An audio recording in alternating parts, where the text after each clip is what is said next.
শাইখ গাজীনগরী রাহমাতুল্লাহি আলাইহি অত্যন্ত নামি দামি একজন বুজুর্গ ছিলেন।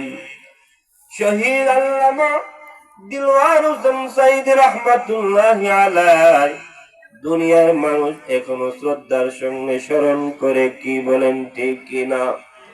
অথচ ভাই তাকে দেখো, তার বিপরীত একটা পাগল পর্যন্ত তার সন্তানের নাম আবু জেহেল রাখে না। কোন মুসলমান তার কলিজা টুকরা সন্তানের নাম আবু জেহেল রাখে না। কোন কাফের মুশরিক পর্যন্ত আবু জেহেল রাখে না, কি বলেন ঠিক কিনা? বোঝা যায় বাবা, এই আবু জেহেল মার্কা রাখার একজন মানুষ, কি বলেন ঠিক কিনা? আল্লামা ফখরুদ্দিন রাজি রাহমাতুল্লাহি আলাইহি বলেন, সেই কুখ্যাত কুরাইশ নেতা আবু জেহেলের ব্যাপারে এই সূরা মাউনের আয়াতগুলো নাজিল হয়েছে। কিভাবে নাজিল হলো?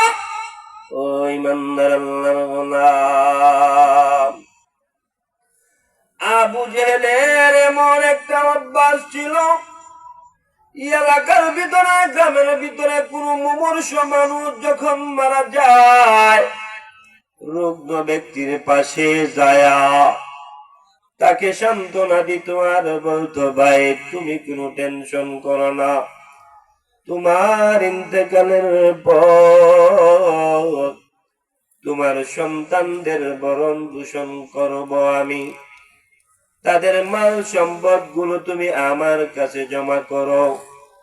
আমি আবু জেহেল তোমাকে গ্যারান্টি দিলাম, সে যদি দুনিয়া ছাইরা চলে যায়, তার জানের হেফাজত করব আমি, তার মালের হেফাজত করব আমি, তার ইজ্জতের হেফাজত করব আমি, অর্থাৎ আমি তার গার্ডিয়ান হয়ে গেলাম।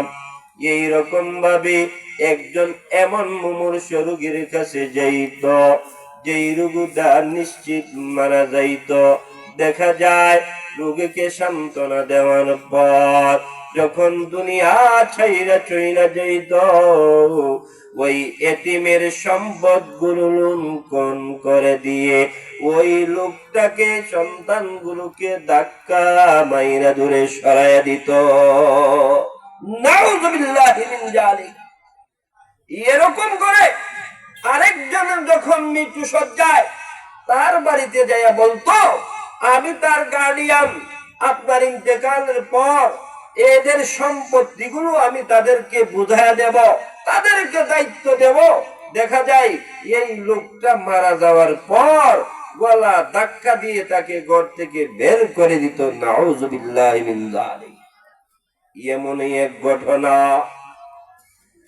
একজন বিখ্যাত সাহাবীর বেলায় হয়ে গেছে। সাহাবীর বাবা মুমূর্ষ অবস্থায় আবু জেহেল যায় কয়, আপনি কোনো টেনশন করবেন না, আপনার ইয়েতিম সন্তানদের ভরণ পোষণ করব আমি, লালন পালন করব আমি, সম্পত্তিগুলো গচ্ছিত থাকবে আমার কাছে।